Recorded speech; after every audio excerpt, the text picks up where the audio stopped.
Changement de décor pour cette vidéo, on se trouve dans le bureau de la fromagerie. J'ai plus trop le temps de prendre des vidéos en boutique, donc on fait l'intro et la conclusion dans le bureau. Je pense que ça dérangera personne, le bureau est plutôt sympa, lumière bleue, enfin tout va bien.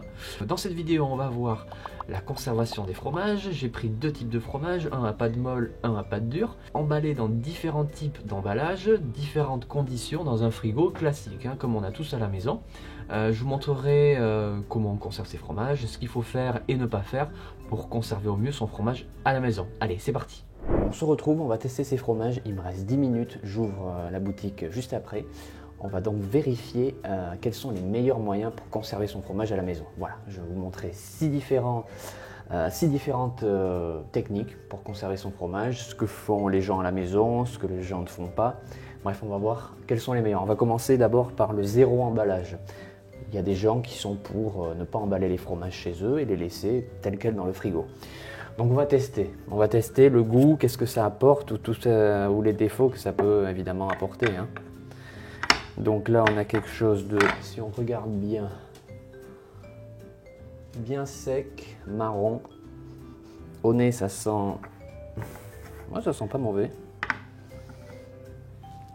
Bon, un camembert déjà qui est bien sec, c'est pas trop le kiff.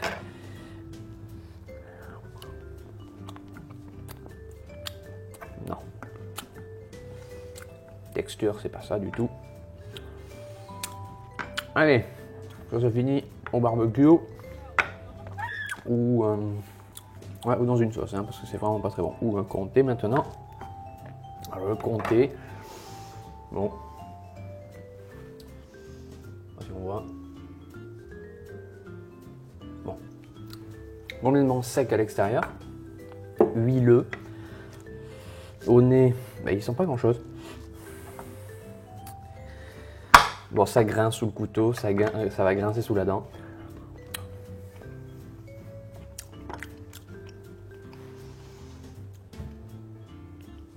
Non. Regardez comme c'est bon. Oh non, putain. C'est un goût de... Ça n'a pas de goût. Après le camembert en plus qui était assez immonde. Ça franchement, zéro emballage, il faut éviter. C'est vraiment ce qui va tuer le fromage, ça va le faire sécher. Un truc à comprendre aussi, c'est que le fromage c'est de la matière grasse, ça va prendre toutes les saveurs qu'il y a dans le frigo. Donc ça prend des odeurs de je ne sais quoi, là franchement. Des odeurs, des arômes, des goûts à éviter. Ça c'est nul. Après, cloche Tupperware, pour ceux qui mettent les fromages dans les Tupperware. Alors visuellement, ça rend très bien, finalement. Comté, pas trop d'odeur, si, encore. Comment? Bizarre. Lui, c'est bizarre, on dirait que les odeurs sont un petit peu disparues. Texture, on est bien sur le camembert.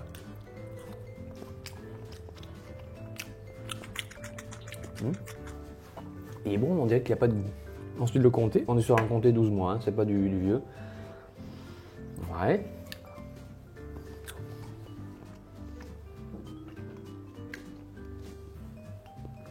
Alors, l'erreur aussi que je fais là, c'est de commencer par le camembert peut-être. Si vous avez fini avec le camembert... C'est pas mal. C'est pas mal. Le comté a une petite note de camembert, c'est marrant. Ben, en fait, c'est simple à comprendre. Il a vraiment absorbé les arômes du comté, le champignon. C'est pas mal, c'est pas mal. Ensuite, le film alimentaire. Alors ça, c'est quelque chose que j'utilise rarement sur les fromages en boutique. Pour tout ce qui est morceaux. Tout ce qui est morceaux, j'utilise un papier beaucoup plus épais, papier cristal. Pourquoi? Parce que oh, là, vous sentez, mais alors de suite, le plastique. Les films alimentaires, le problème c'est que d'accord, ça conserve bien de l'air, etc. Mais par contre, le film étant tellement fin que les arômes, j'oserais dire, du plastique vont rentrer dans le produit. Et ça, c'est valable pour un petit peu tout, hein, pour tous les aliments et surtout les aliments qui ont de la matière grasse. Attention, le gras, c'est ce qui capte les odeurs et les arômes. Visuellement, c'est joli, bon, c'est pas mal. Le camembert est joli. Tiens, on va commencer par le comté pour être un peu sérieux. Ouais, ben c'est fou, mais moi je sens une note de plastique, hein. Ouais, il y en a qui vont le sentir, il y a d'autres pas. À force de goûter du fromage tous les jours, bon, on voit la différence. Et puis là, par contre, le camembert, ça va. Non, ça va pas du tout. Donnez-moi du chou farci. Après, ouf. Ah ouais. Ah ben là, typiquement, je retrouve les notes de plastique d'emballage industriel. Clairement. Ce côté cartonné sur les croûtes fleuries, ça passe pas. Donc là, le plastique, moyen. Film alimentaire, moyen. Hop. Ensuite, on a le papier aluminium. Alors, le papier aluminium, la fromagerie pour laquelle j'ai travaillé, bon, il n'y en a qu'une, hein, c'était au Japon, emballait pas mal de fromage avec l'aluminium. Nous, en France, on a des a priori sur la conservation, d'ailleurs comme le plastique, hein, c'est sûr que c'est pas le top pour l'écologie et puis surtout pour les microparticules d'aluminium, de plastique. On essaie d'éviter, donc on va voir ce que ça donne, est-ce que ça donne un goût ou pas. Alors déjà, non, ça va, ça sent rien. Voilà, c'est bizarre, ça sent un peu la charcute.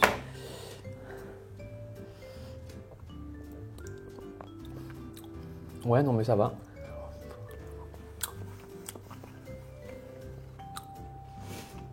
Ouais, pour l'instant, je trouve que c'est le meilleur comté que j'ai goûté.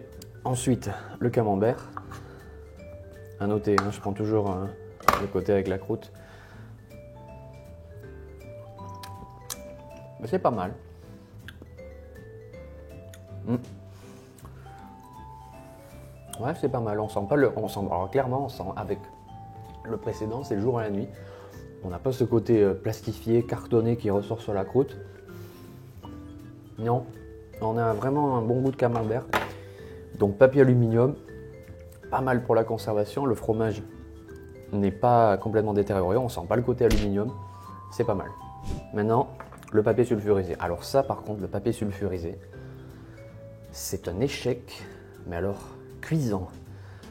Le fromage, non ça va, j'aurais pensé qu'il allait vraiment sonner plus creux. Non mais c'est infâme.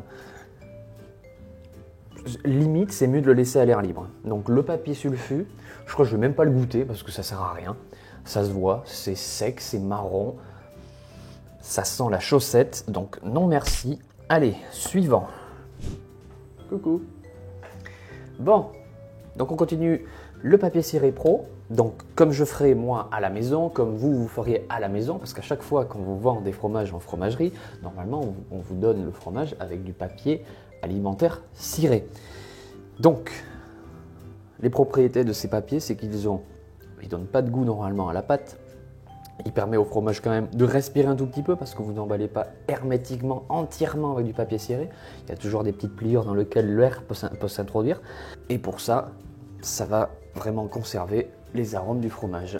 Donc, comté, texture, il est bien. Il a un petit peu transpiré, comme on dit, il a sué. Bon, ça c'est la chaleur, mais il y a des petites traces de papier. Ça se sent pas, hein, ça sent vraiment le comté comme on le connaît. Ouais.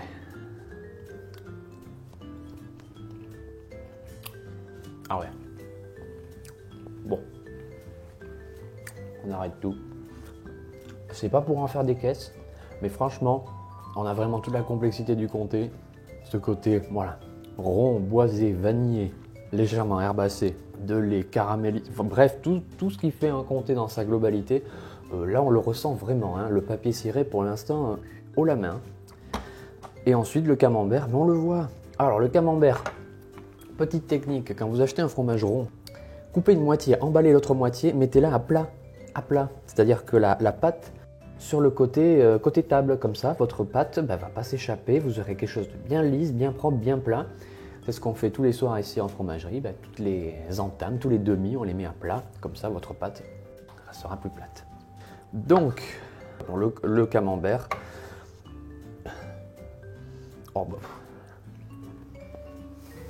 ouais, on sent même des notes de grillé à la fin sur ce camembert. Donc le papier ciré pour l'instant c'est haut la main, ça l'emporte si bien que tiens, hop, non, c'est vraiment le mieux. Le premier donc papier ciré. Le papier alu, et ben franchement deuxième. Troisième, la cloche, c'est-à-dire les Tupperware, tout ça, ça c'est pas mal. Le film alimentaire, on va aussi le mettre en quatrième position. Et bien bizarrement, je pensais pas, le pire de pire, c'est le papier sulfurisé. Et même laisser vos fromages à l'air libre dans le frigo sera mieux que de les emballer dans un papier sulfurisé. Voilà, c'est tout pour cette vidéo. Ça s'arrête là parce que la batterie s'est coupée à ce moment-là. J'espère que ça vous a plu, que vous avez appris 2-3 petits trucs pour la conservation de votre fromage à la maison. Pour la prochaine vidéo, on verra certainement l'affinage qui est vraiment différent de la conservation. Je vous expliquerai qu'est-ce que l'affinage, comment affiner ses fromages, qu'on peut même affiner à la maison, chez soi, dans son frigo, c'est possible. Je vous montrerai donc quelques astuces. Et puis voilà. Voilà.